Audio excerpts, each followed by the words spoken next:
Welcome to Biblical Trauma Healing with Robin Ludwig, where faith meets neuroscience. The Spirit restores what trauma tried to steal, and freedom becomes your daily reality.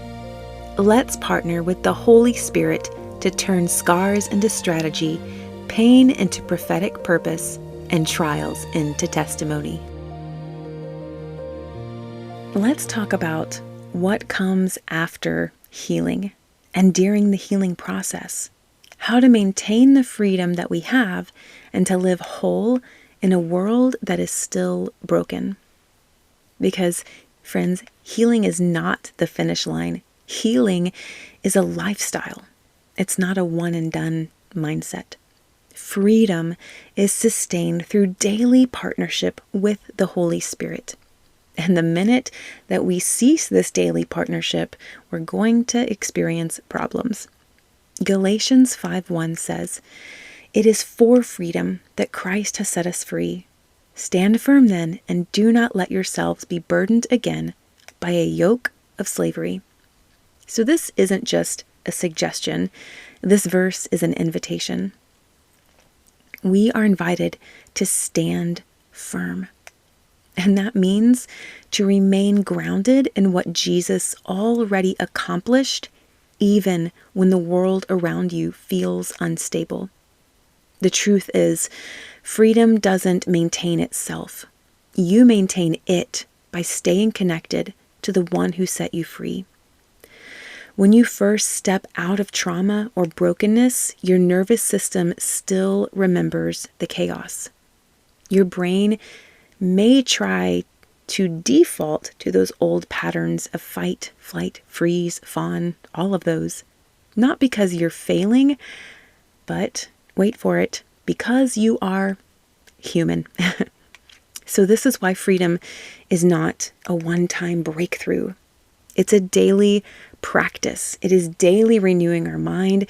It's neural pathways of peace that are being strengthened through repetition. And this is why it's important to repeat healthy habits. Because if we are repeating unhealthy habits, well, guess what? Neural pathways still work, just not in the way that will be healing for us. So healthy biblical habits will strengthen good neural pathways. So every time you choose forgiveness instead of resentment, gratitude instead of grumbling, stillness instead of striving, your brain literally rewires to recognize peace as its new normal. Conversely, if we keep settling into those places of resentment, grumbling, striving, frustration, anger, all of that, then our brain rewires itself and thinks that that is normal. And that is not where God has called us to live. The beautiful part is spiritual disciplines are not about striving. It's not about checking a box or doing one more thing. Spiritual disciplines, as God has given us through the scriptures, are about rewiring. Rest, worship, prayer, joy, and gratitude are all part of God's neurological reset plan. They're how you train your body and your mind to live in shalom, the peace that makes you whole. Let's make this practical. Here is a simple rhythm you can call your freedom routine. You don't have to stick with this exactly. This is just a suggestion. These small daily moments help anchor your nervous system in peace and keep your spirit connected to God's presence. Every morning, you can start with 3 minutes of breath prayer. You don't even have to get out of bed to accomplish this. You don't have to make a sound. It's just breathing and praying in your mind and your heart. You can inhale, and as you inhale, you're going to pray, "You are near." And on your exhale, you can pray, "I am safe in you."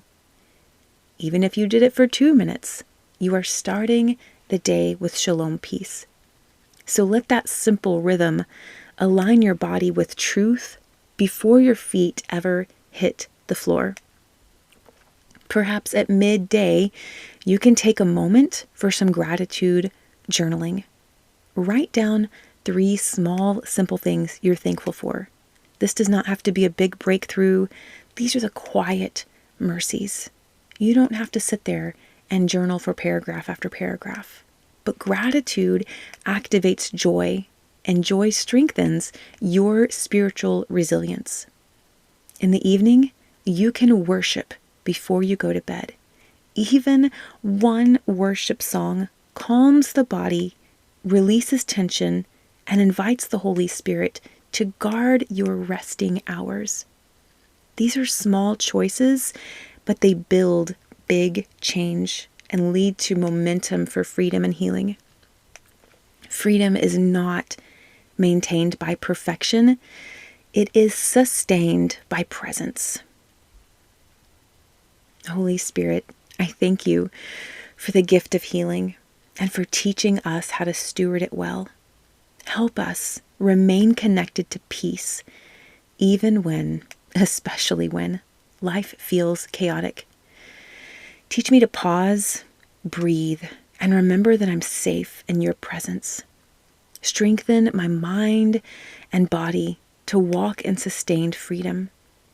Let my routines become rhythms of grace that keep us grounded in your love. In Jesus' name, amen. Friend, I bless you in the mighty name of Jesus to live whole every day, not striving for perfection, but resting in his peace. I bless your routines to become sacred rhythms of restoration. I bless your home to be a sanctuary of shalom, where your spirit, soul, and body find rest. I bless your heart to hold joy without fear of losing it. I bless your mind to remember that freedom is not fragile. It is your inheritance. I bless your days to overflow with divine rhythm, unhurried, anchored, and filled with peace. Freedom is not something you chase. It is something you carry with the Holy Spirit, because the one who set you free lives in you. You have been called out of survival and into revival. The same Spirit who raised Jesus from the dead lives in you, and he is rewriting your story even now. So rise up, warrior of God, walk in peace, stand in truth, and live like freedom is your birthright, because it is.